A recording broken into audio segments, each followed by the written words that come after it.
Anong plano niyo for Valentine's? Gusto niyo ba mag-date tayo or mag-event tayo, yung mga speed dating? Ano, tara! Pass? Sa bahay na lang ako.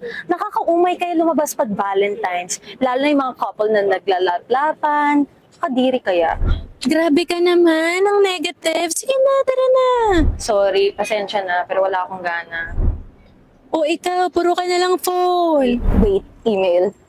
We need to set the meeting at 8 a.m. tomorrow. It's okay if the cafe is closed. Basta maaga lahat. PS, OT ito. Sent. Sorry, ano yun? Puro na lang trabaho.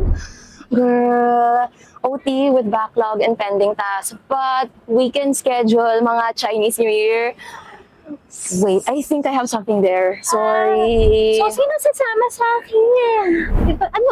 Tanungin mo naman yung mga ibang friends mo. Alam nila nagpa-party. Definitely. Wala na akong friends. Kayo lang yung mga friends ko. Sorry, nag-book na ako ng angkas, pauwi na. Sige, sorry na train na ako eh. Ikaw na bahala. Just let us know. Just update us. Sige, bye! See you. Sige.